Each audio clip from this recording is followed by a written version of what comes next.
সম্বৰ্ধনা জ্ঞাপন কৰিব বসন্ত হালৈদেৱে। এইবাৰ আমি সম্বৰ্ধনা পোৱা ছাত্ৰী কৃতি বৈশ্যক আমি অহা নাই ন, কৃতি ছাত্ৰী ভনিতা বৈশ্যক আগুৱাই আহিবলৈ অনুৰোধ জনাইছোঁ। ভনিতা বৈশ্যই 64.33% শতকৰা লাভ কৰিছে আৰু তেখেতক এখন ফুলাম গামোচাৰে সম্বৰ্ধনা দিবলৈ অনুৰোধ জনাইছোঁ গীতাশ্ৰী হালৈ।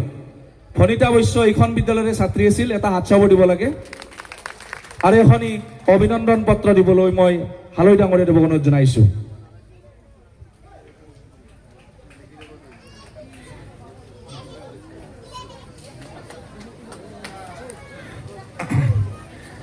এইবাৰ আমি সম্বৰ্ধনা পোৱা ছাত্ৰী বিদিশা হালৈক আমি মঞ্চৰ সন্মুখত আহিবলৈ অনুৰোধ জনাইছোঁ। বিদিশা হালৈ চমুকৈ মই জানো, কিন্তু নামটো এনি বুলি জানো আমি, কিন্তু মোৰ বিদিশা হালৈ বুলি চাই আছোঁ কিন্তু দেখা নাই, সেইকাৰণে ক্ষমা কৰিব।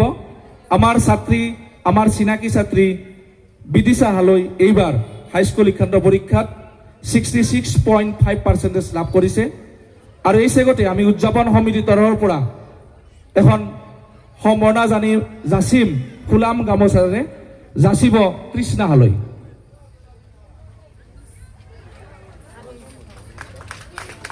এখনি মানপত্ৰৰে সম্বৰ্ধনা জ্ঞাপন কৰা হ'ব হালৈদেৱৰ দ্বাৰা। ধন্যবাদ জনাইছোঁ। এইবাৰ আমি বৃষ্টি হালৈ, এয়া বৃষ্টি হালৈ। বৃষ্টি হালৈ এই অঞ্চলৰ পৰা 64% নম্বৰ লাভ কৰি হাইস্কুল শিক্ষান্ত পৰীক্ষাত প্ৰথম বিভাগত উত্তীৰ্ণ হৈছে।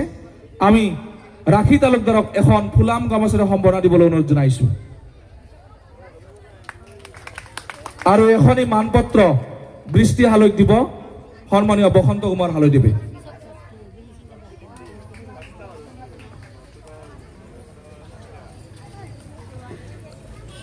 ধন্যবাদ জ্ঞাপন কৰিছোঁ। উত্তীৰ্ণ হৈছে আৰু এই অঞ্চললৈ গৌৰৱ কৰি আনিছে।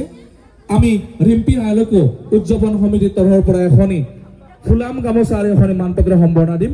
সম্বৰ্ধনা দিব আমাৰ গীতাশ্ৰী হালৈ। এখনি মানপত্ৰৰ সম্বৰ্ধনা দিবলৈ বসন্ত কুমাৰ হালৈদেৱক অনুৰোধ জনাইছোঁ।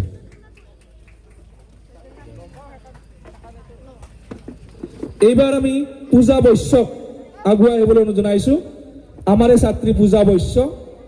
পূজা বৈশ্য এইবাৰ হাইস্কুল শিক্ষান্ত পৰীক্ষাত 64% নম্বৰ লাভ কৰি উত্তীৰ্ণ হৈছে 64.5।